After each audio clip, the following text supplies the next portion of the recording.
at the Shango and Grizz show, and we finally got a litmus test for us. We got the Bears. Yeah, finally a game, man, that I didn't know, but I expected that we beat New York and Miami along the way. I thought we were the more talented team. This week, all bets are off, man. We're playing a pretty good football team. Yeah, I still think our talent matches up with them very good, except our talent lays evenly on both sides of the ball, whereas their talent is completely one-sided, to the defensive side of the ball.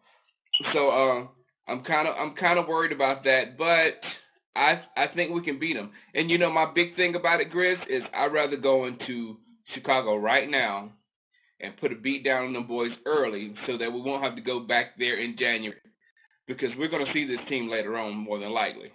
Yeah, I mean, I like going in there now too because we're kind of hot. We're on a roll. They lost that first game, and then they won the second one, but they weren't dominant over the Chiefs. So I think this is a good time to go up and play them. Yeah, exactly. And it's people. I used to live in Chicago. It's cold. It is. I mean, when people say it's cold, no. It's cold, and I don't. You don't know cold until Chicago, right? You don't know cold until you get it coming off the lake. All right, man. What do we need to do to stop their offense? Well, for me, the big thing with their offense is don't give them short fields. Don't turn the ball over. Make Rex work, 80 to 90 yards to score points. Make him drive it down the field. Don't give up the big plays. Make them keep running small plays. And you're just betting that along the way, Rex or somebody on that team will make a mistake. So don't give them the short field. Make sure you get some pressure on Rex, and then don't let them get that running game rolling, because if they can start their running game rolling, they'll stick with that the whole game. They don't care. They will run the ball.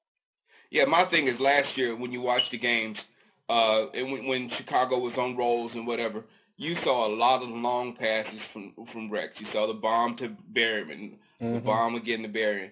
So he doesn't really drive the ball on you and have great drives, but he'll hit you with the long pass, and he'll beat you with something that you'll be slapping yourself on the head on after the play. But the running game, it really doesn't scare me without Thomas Jones. Because he was Go ahead. It doesn't seem like the same running game. Not at all. I mean, it's almost like we talk about, should MB3 be playing all the time instead of JJ, and do we need JJ? I bet if you took JJ out of the equation, it'd be a little different flow in a running game. Yeah, definitely. I don't think Cedric Benson is what he was touted to be coming out of college. Maybe he'll change, but I see him as by far the lesser running back that we've went up against so far this season. He did put up his 100 yards against the Chiefs, but I'm a little suspect on the Chiefs anyway. So yeah, they've got rookies all over the defense. Yeah, we'll get to see a real test of him, because Dallas's run defense is pretty good. Yeah. Oh yeah. Next, what do you think that how are we going to score on that defense is the biggest question of the game. For me, you have to take what they give you, because like I scouted the Kansas City Chiefs game, and they were stacking the line with 7 and 8 guys, and they were not going to let Larry Johnson run on them.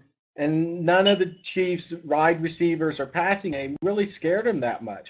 So they said, forget it. We're going to stack the line. You're not going to run the ball. We're going to make you pass. I don't know if they're going to do that with us, because we have a little bit better reputation in the passing game. But if they do, you have to take the pass, start throwing it around, and loosen them up. Right. If they don't do that, if they decide to come out their standard 4-3 alignment, pushing the linebackers back, run the ball.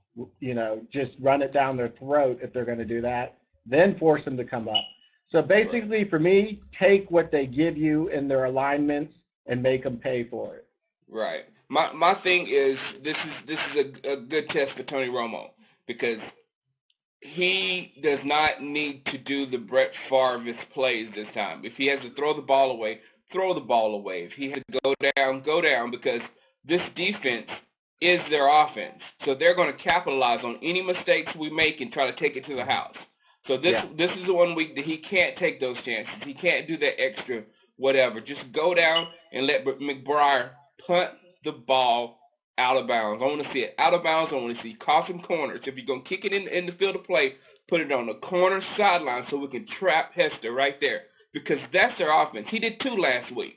Mm-hmm. You know, they brought one, they called one back, but still, we can't allow that to happen, because a couple of touchdowns there and maybe a defensive turnover to where they put them in field goal positions, and we're down 17 points on that defense.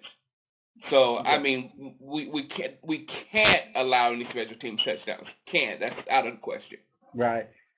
You know, kicking out of bounds, when I'm in my own territory, like Dallas is backed up, I don't like kicking out of bounds there, because you can shank one for 20 yards and the Bears are suddenly sitting on the 25-yard line or the 30-yard line or whatever.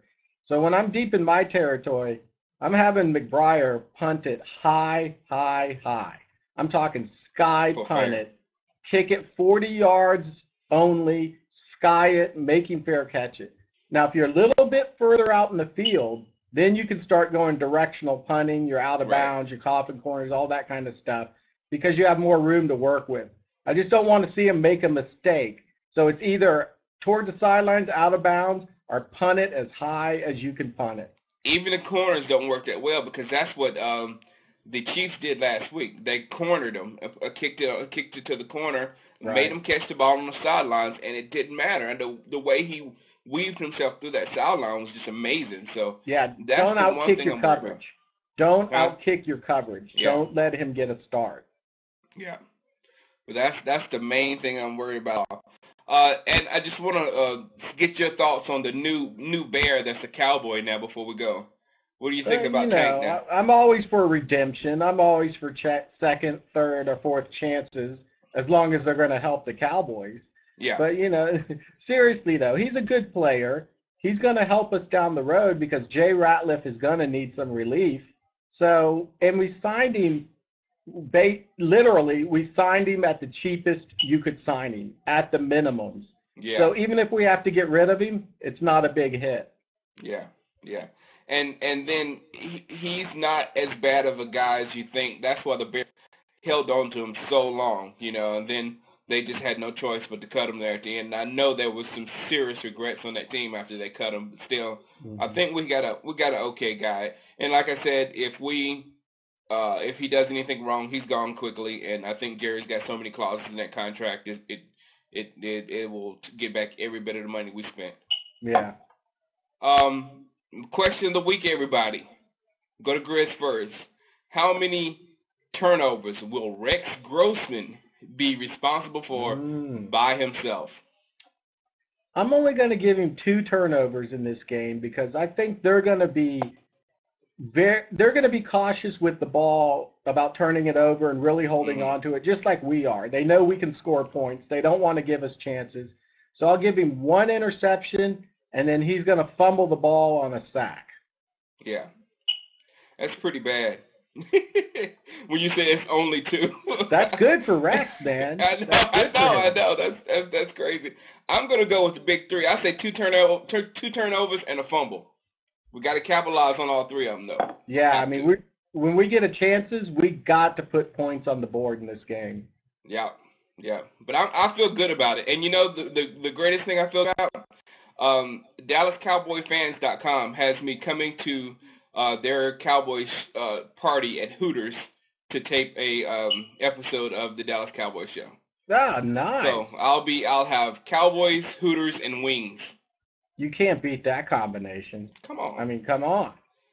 All right, man. You're living the highlight, man. That's beautiful. That's going to be absolutely beautiful. All right, we'll see everybody on Monday after the Bears victory. Exactly. All right, man. Talk to you later. Peace.